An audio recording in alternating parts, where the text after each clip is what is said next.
So when we asked Scotty about what you guys have done so far, he said that you remind them on a daily basis that they haven't done anything yet. Why is that the case? Well, I just think you can get caught up if you have a couple good games, if you're doing well. I mean, you have to stay focused on what's in front of you. I mean, to be quite frank, we have the same record this year as we had last year at the same time. So, and we ended up losing about 5 in a row at this point. So, you know, I love the fact that our guys are getting attention. We're a better team than we've been. We feel we're a good team.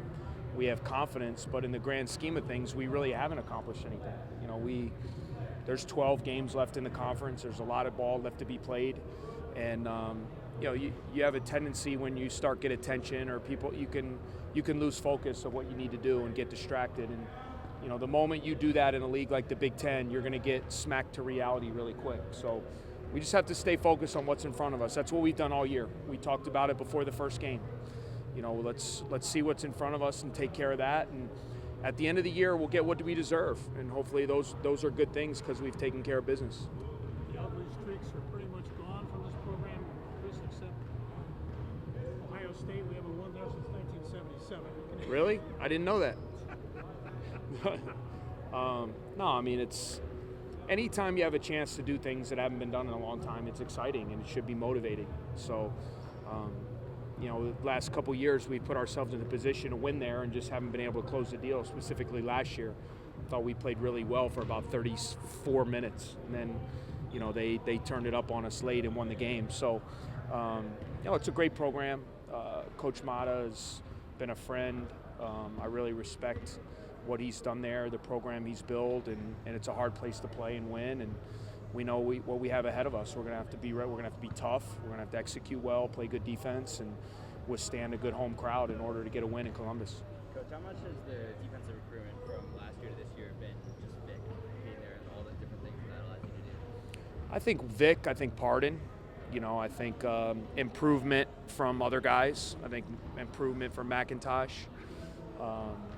You know, I think when you look at the starting five, you have 3 guys, and I think Scotty's improvement defensively, but I think you have, when you look at the starting five, to me, you have 3 elite individual defenders. You know, I think Vic could be a defensive player of the year candidate. I mean, he guards all kinds of different players, point guards, wings, forwards. You know, his length, his ability to rebound, cause havoc. You know, Sanjay's a very good defender, as we know. Pardon's an excellent defender. So, you know, and then I think Scotty and BMAC have gotten better with age, with experience, with principles, and we're just longer.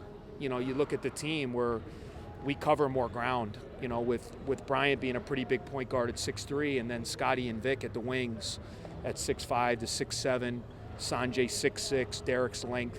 I think it enables us to cover more ground when we do make mistakes, and it's been a big help. You put Vic on primary ball handlers before when those guys have been the opponent's most threatening offensive player. Is that something you're going to continue to do moving forward? Yeah, I think it's game plan. You know, I mean, the other night we had him on Jock, so, you know, I just think his ability. I mean, he's done a great job on Glenn Watson, on Nate Mason, Corey Sanders. I thought he defended pretty well all 3 of those point guards, and then he slid over the other night and played a wing and Jock. So I think with game to game, just kind of figure out what is that matchup that we want for him to try to do, and know that he has the versatility to guard different kinds of guys. Coach, Isaiah Brown had a pretty rough start to Big Ten play. Yeah. But probably his last 2 games have been his best in the league. What would you say just overall the arc of his season, and how would you reflect on his improvement or his growth? Yeah, I think the last couple of weeks I thought Rutgers, he really helped us. That was kind of a turning point for him. Just like a typical freshman, I think he just went too fast early, and there's a lot thrown these guys' way, and especially, you know, for us, we have a pretty veteran team. So when you're a freshman and you come onto a team that has a lot of vets, that we've been running a lot of stuff and we kind of know counters and wrinkles, and for him to pick those things up as a young player, it can be tough at times. So we've tried to simplify it as much as we can for him. We've kind of tried to, you don't want to rob him of his aggressive nature, because that's why he's good. And so I want him to be aggressive. I just want him to learn when to pick and choose those spots and when to kind of let the game come to him. But I've noticed a big improvement the last few games. I thought the Rutgers game, we don't win without him because he kept us in the game. His 11 points in the first half when we were not playing well. And then I thought he came back home against Iowa and gave us really good minutes over the weekend. So hopefully this can be a springboard to him being a little bit more consistent with his play. Coach, in terms of avoiding the skid you had at this point last year, where are the biggest focuses? Well, I think you just have to focus on the game in front of you. I mean, that's the main thing. I've said it a lot. In conferences like the Big Ten, you have to avoid long losing streaks. You know, that's why for us that Nebraska game was so big. We had lost 2 games. You're going on the road playing a team at that time that was undefeated and playing really well. You got to stop the bleeding, and you can't let 2 losses become. Everyone's going to lose games in this league. It's too even this year, and you know the teams that kind of avoid the losing streaks, the teams that can, after losing a game, bounce back and win, whether it be home or road, are going to be the teams that emerge in the upper tier. I mean, how many games have we watched in the league this year where we can't believe who won the game, or we can't believe it was as competitive as it is? And I think you're going to see that all year long. So, you know, for us, again, it's just focus on what's in front of us, and we cannot get caught up in the chatter of long term or where we're headed or any of that kind of stuff. We got to focus on each game, and I'm proud of our guys. They've done a good job of that. And I mean, I understand the better we play and the more wins you get, the chatter will get louder. And that's where we got to really, you know, close our circle, get focused on what we're doing out there, and just try to take every game as it comes. And I hate cliches. That's a bad one, and I hate when people do that. But I just did because I believe it. In this league, man, you gotta play the game in front of you. That's why we say it's like a boxing match. We say it's 18 rounds. I mean, we talk about it all the time. And you got to win the next round. And at the end of the day, hopefully you win more rounds than you lose. If you don't, you're going to get knocked out.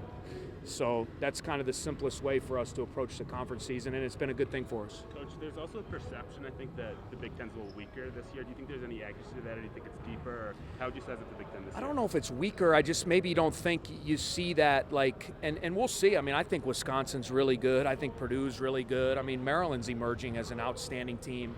And you've seen Indiana's beaten North Carolina and Kansas. So, you know, I think what you're seeing is just there's so much parity. You might not have those 3 or 4 teams that, you know, on paper are just loaded where, man, these teams are just better than the other teams. I think 1 through 14, I think it's as good as it's been since I've been here. But, you know, maybe we don't have, you know, like a Wisconsin like they were with Kaminsky and Decker, and, you know, Michigan State when you had Dawson and Gary Harris and Adrian Payne and those guys, where you just had those kind of teams that were just so loaded. I think you have a lot of really good teams. I think, you know, the parity from 1 through 14, and I know Rutgers hasn't won. We played Rutgers. Rutgers is good. They're tough, they're physical, they just haven't won.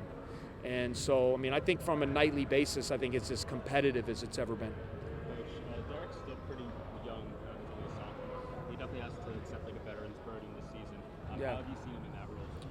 He's been more vocal, you know. I think just with the confidence, with him being out there. I mean, sometimes it's amazing to me. I have to remind myself he's just a sophomore who didn't play half his freshman year. I mean, he has a maturity to him. He's got a poise, and I've said it in the past. You know, I feel like he and Sanjay kind of they're the rocks of our team.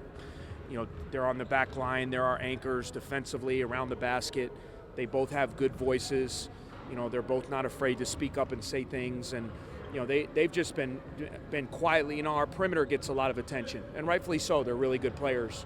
But, you know, what Derek and Sanjay and Gavin have done on the back line, I think has been equally as important to our success. What has Vic's leadership role been from his dad? Well, I think right now Vic, you know, the main thing we talked about with Vic is I want Vic to concentrate on being a really good player. You know, he didn't play all last year, so I didn't want him to have too much of a leadership responsibility coming off the injury. But now that he's kind of back, now that he's feeling good, you're seeing him talk more. You're seeing him be more engaging, you know, with the guys in huddles, and you know that core group of guys. I mean, it's I like the fact that they're taking ownership of the team. They're talking. I have to talk. I get to talk less, which is a good thing. Has there been more of that over the course of the season? Yeah, I think so. You know, I think guys, and that's what good teams do. You know, you get in film sessions, and it's not just me talking. It's the guys seeing things and talking to each other and making those kind of adjustments. And you know, that's when you know you're starting to get a group that's been around and been a veteran group that's capable of being a good team. So finally, did you have anything to do with the clean-shaven look now that Brian is sporting and the? I didn't. He does have a haircut now that kind of looks like mine in 1995, 96.